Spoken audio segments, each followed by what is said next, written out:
இந்த ஒரு அழகான விஷயத்த இந்த ஏப்ரல் மந்த் மிஸ் பண்ணிட்டீங்க அப்படின்னா திரும்ப அடுத்த வருஷம் தான் பார்க்க முடியும்.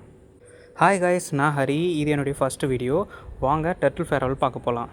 இந்த டர்ட்டில் ஃபேர்வெலை பார்க்குறதுக்கு முன்னாடி டர்ட்டில் வாக்கை பற்றி நான் சொல்லிடுறேன். மார்ச் மந்த்து கடல் ஆமைகள்லாம் என்ன பண்ணும் அப்படின்னு பார்த்தீங்கன்னா, அது முட்டையிடுறதுக்காக கடல் ஓரங்களுக்கு வரும். ஸோ இரவு நேரங்களுக்கு அங்கே வந்து முட்டையிட்டுட்டு மண்ணை வச்சு மூடிட்டு போயிடும். அப்புறம் நம்ம என்ன பண்ணுவோன்னா, அந்த கடற்கரைகளில் நடந்து போய் அந்த முட்டை வச்ச இடத்தெல்லாம் கண்டுபிடிச்சி அந்த முட்டைகளை சேஃபாக பத்திரப்படுத்துகிறோம். இதுதான் டர்ட்டில் வாக்.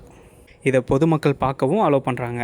இந்த முட்டைகள் வந்து ஹேட்ச் ஆகி வந்ததும் அந்த பேபி டர்ட்டில்ஸை திரும்ப கடற்கரையிலே விடுறது தான் டர்ட்டில் ஃபேர்வெல். இந்த என்டையர் ப்ராசஸை தமிழ்நாடு ஃபாரஸ்ட் டிபார்ட்மெண்ட்டும் சேவ் எ டர்ட்டிலுங்கிற ஒரு என்ஜிஓ நிறுவனமும் இதை பண்ணுது.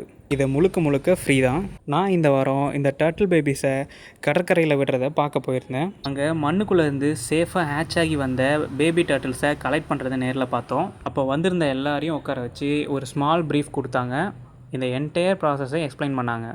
கிட்ஸு, ஃபேமிலின்னு நிறையா பேர் வந்திருந்தாங்க. இது ஒரு நல்ல எக்ஸ்பீரியன்ஸ். ப்ரீஃபிங் முடித்ததும் எல்லாரையும் லைனாக நிற்க வச்சாங்க. அப்புறம் அந்த க்யூட்டான டர்ட்டில் பேபிஸை எங்கள் எல்லாருக்கும் லைனாக கொண்டு வந்து காமிச்சாங்க. அப்புறம் அந்த குட்டிகளை மெதுவாக அந்த மண்ணில் விட ஆரம்பிச்சிட்டாங்க. அந்த குட்டி ஆமைகள் தவழ்ந்து அந்த கடலை நோக்கி போகிறத எல்லோரும் ரசித்து பார்த்துட்டு இருந்தாங்க. இந்த குட்டிங்க லைட்டை ஃபாலோ பண்ணுங்கிறனால இந்த டீம் மெம்பர்ஸ் கடல்கிட்ட போயிட்டு லைட்டு காட்டுறாங்க. அதனால் டைரெக்டாக அது கடலுக்குள்ளே போய் சேரும். இந்த ஒரு விஷயத்தை பண்ணுறனால அழிஞ்சு வர்ற கடல் உயிரினமான இந்த கடல் ஆமைகளை காப்பாற்றுறதுக்கான சான்ஸ் நமக்கு அதிகமாகவே கிடைக்கிது. இந்த வருஷம் இதை மிஸ் பண்ணியிருந்தீங்க அப்படின்னா அடுத்த வருஷம் மார்ச் அண்ட் ஏப்ரலில் கண்டிப்பாக நீங்கள் இதை பார்க்கலாம். இந்த மாதிரி இன்ட்ரெஸ்டிங்கான வீடியோ வேணும் அப்படின்னா மறக்காமல் ஃபாலோ பண்ணிக்கோங்க.